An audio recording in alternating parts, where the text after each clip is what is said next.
Hello and welcome to the guide. In today's video we are going to cover the Lightning Sorceress, which is one of the best builds for farming in Diablo 2 Resurrected. It is a very fast and efficient farming build and can also be very powerful in player versus player dueling. In this guide we are going to cover the mechanics of the build, skills, stats and leveling, breakpoints, and gearing options for the build. If you have any questions about the build, be sure to leave a comment down below and I will get back to you as soon as possible. Also, if the guide is helpful, don't forget to like and subscribe. I post new Diablo 2 Resurrected content a few times a week. Timestamps will be down below. Let's get right into it. So let's briefly cover the mechanics of the build. So as you can see right here on left click I have lightning, and on right click I have chain lightning. Now lightning does do a little bit more damage. Chain lightning I like to use pretty much for, all the regular monsters, and lightning I will use on bosses. That's just my personal preference. Also, we will use static right here, static field, to knock down bosses' hit points. And I'll show you right here in the Chaos Sanctuary real quick. So we'll tele over here.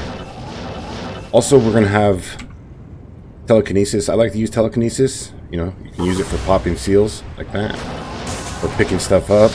I'll use chain lightning on these guys. Telekinesis to seal. Over here, we'll use chain lightning on these guys. Drop some really quick. Come over here. Now when Diablo spawns, we want to use static field right here. It'll knock his health way down. And then we'll hit him with lightning.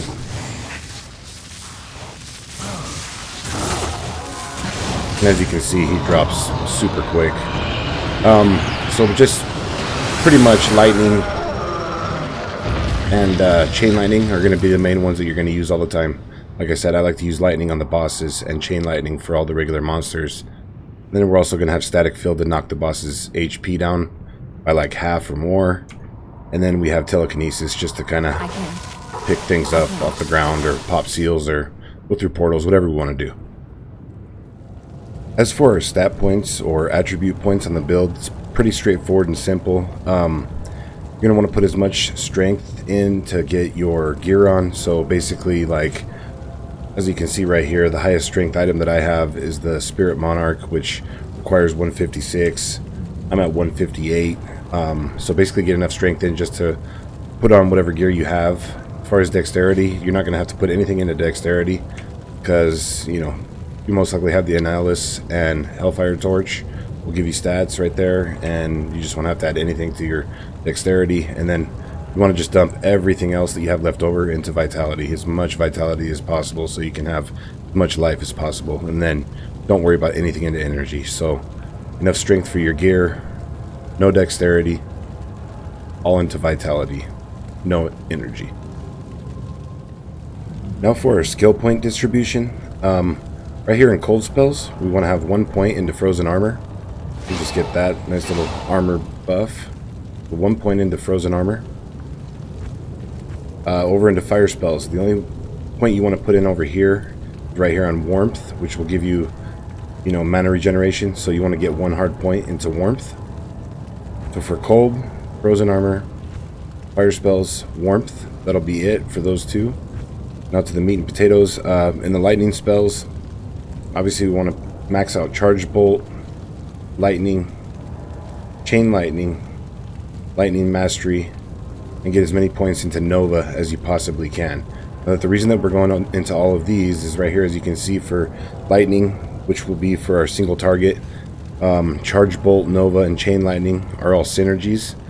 Down there at the bottom, Lightning receives bonuses from Charge Bolt, Nova, Chain Lightning. And then Chain Lightning receives boosts from Charge Bolt, Nova, and Lightning. So basically, and then obviously the Lightning Mastery is going to give us a huge damage boost right here. So we want to go into Charge Bolt, max that out, max out Lightning, max out Chain Lightning, max out Lightning Mastery, and then, one more point and I'll be maxed out right here on Nova. We want to try to max that out also. I'd say go into that last. We just have 1 point into static field. We also want to get 1 point into telekinesis and 1 point down into teleport, because obviously we want to be able to teleport around. We're not going to be wearing an Enigma on the Sorceress. So once again, for lightning spells, 1 into charge bolt, 1 lightning, or I'm sorry, max out charge bolt, max out lightning, max out chain lightning, max out lightning mastery, and max out nova. And then, you know, obviously 1 into static field, 1 into telekinesis, and 1 into teleport.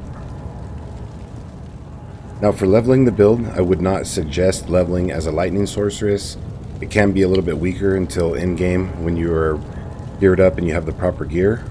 I would suggest leveling as a cold sorceress.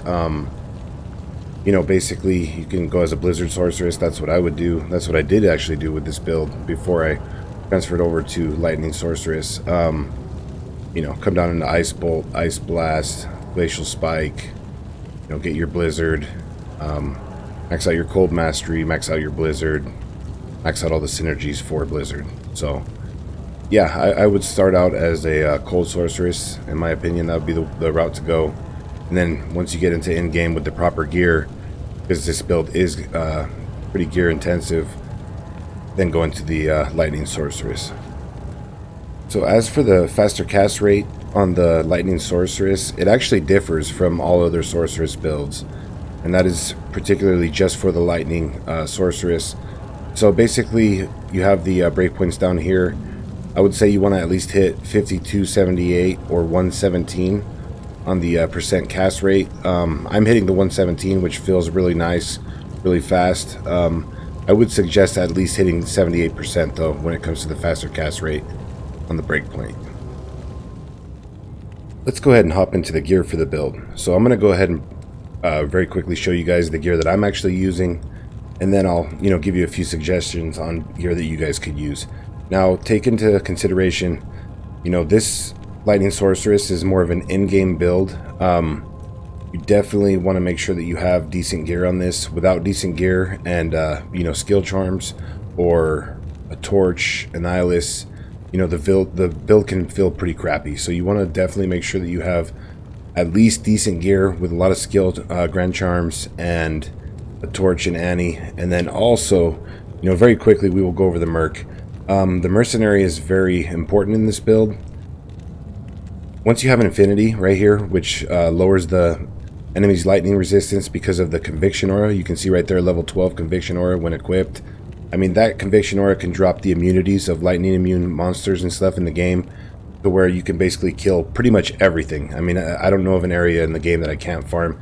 And even if the immunity can't be broke because of the conviction aura, then my mercenary can kill, you know, certain monsters or whatever. So you don't have to have the infinity, but when it comes to your mercenary, you definitely want to try to get that for your end-to-end game once you're able to afford it. Up until that point, just use, you know, whatever you can. And also, this is a Act 2 Cold Mercenary. You know, he has the Holy Freeze aura, so, you know, it's a defensive aura. I like to use that, just kind of slow down the monsters around me and stuff. So, for weapons, though, get a high damage weapon on your mercenary until you're able to get infinity. You know, Andariel's Visage Helm, always good, gives strength and everything else. And then if you're able to get it, also, you know, get a fortitude on him, and you can put ethereal on him. So, you know, this has super high defense, and, you know, fortitude's just great all the way around for your mercenary.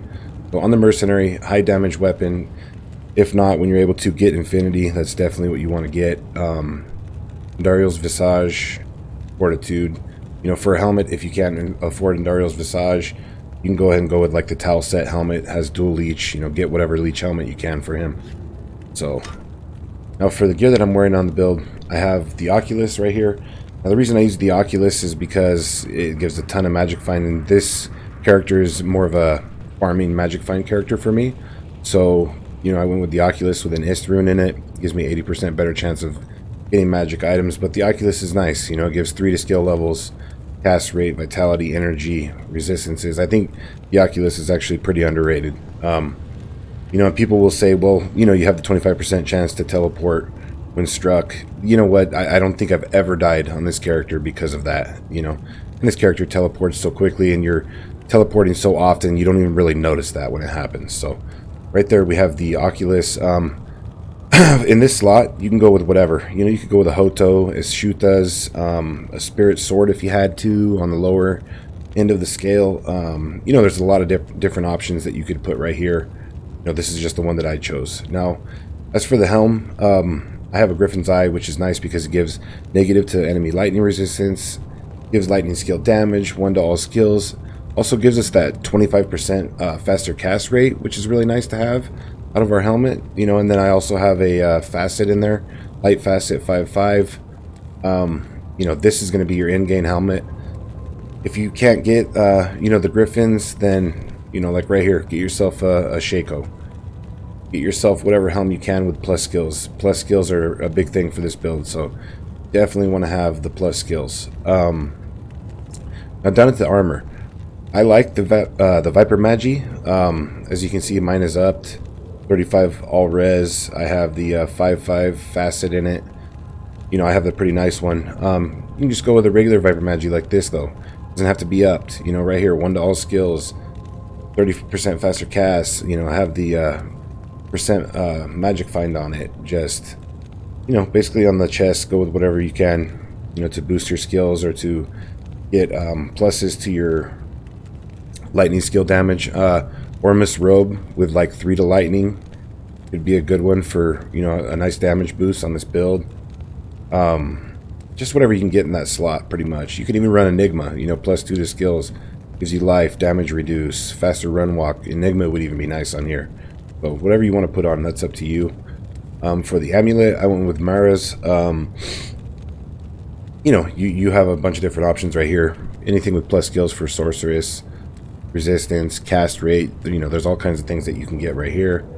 Now into the shield, I mean, you could use a few different options right here, but I would suggest getting yourself a Spirit Monarch. I have one right here with 35% faster cast rate.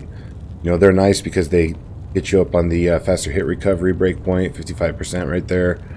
Give you resistances, vitality. Hard to beat the Spirit Shield in this slot, so I would definitely try to go with the Spirit Shield. As for boots, you know, I'm wearing War Travelers, which are nice. Faster run walk. Like I said before, more magic find.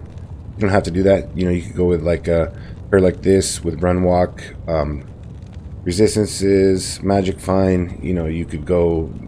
You know, there's a ton of options for boots. So basically, you know, put on whatever you can. Not too big of a deal right there with the boots. As for the belt, I have Arachnid Mesh with the cast rate, 1 to all skills. You know, you guys know what Arachnid Mesh is. Arachnid Mesh is really nice, but if you don't have that, or you don't want to go with that, or maybe you want more magic find for extra gold, you can go with a gold wrap. I mean, there's just a ton of options in the belt also, but definitely the Arachnid Mesh is going to be best in slot right here because of the skills, you know, for damage. Then you have the cast rate and increased mana. Everything's nice right there. As for the rings, now I am using 2 Stone of Jordans, which on this build is really nice because Chain Lightning costs a little bit, you know, as far as mana. So you get a ton of mana, obviously, from the Stone of Jordans, right? And on top of that, you get the plus 1 to all skills, which, like I've talked about before already, plus 1 to skills in this build is very important. So if you can, you know, go with 1 Stone of Jordan or 1 BK ring, Volcathos, or if you can, go with 2 Stones of Jordan. Or if you don't have a Stone of Jordan, you know, then just get yourself like an FCR ring with magic find or resistances. You know what I mean? Just fill in whatever you can right there. Life, mana. You know, you can get a ton of strength right here to get your Spirit Shield on. You don't have to put so many points into that. Or, you know, life, mana, resistances, strength. You know, just whatever you can get into there. As for gloves, I'm going with the Chance Guards. I'm going with the Chance Guards for the obvious reason. It's my magic find character, so ton of gold, magic find. You could go with Train Gloves to get like 20% more faster cast rate right there. You could go with something like Frostburns right here for a huge mana increase. You know, the options are really big right here too. You know, you could do a lot of things when it comes to the gloves. Pretty much do whatever you want. Now that being said, let's go ahead and go into the charms. I would definitely say you need a torch for this build. I would definitely say you need an Annihilus small charm. And then I would definitely say you want to get yourself as many lightning skillers as you possibly can. I mean, as you can see right here, I have Geeds, and I have this lifer with fire res just to get my resistances up. But, you know, I'm only running 5 lightning skill grand charms, and right now, you know, I do pretty good lightning damage. And you could even fit more, obviously, you know, drop that, get more right here. Also, for whatever you're doing, like if you're magic finding, you know, get magic find small charms down here, or fill in whatever you need to, like resistances, life. You know, when it comes to your small charms, you can get whatever you want in there. But just remember, when it comes to gearing for the build, you definitely want to go with the plus skills. Very important. You want to try to get item pieces like this Griffin's Eye right here for the end game. Get your plus skills up. Get as much, you know, pluses to lightning skill damage as you can.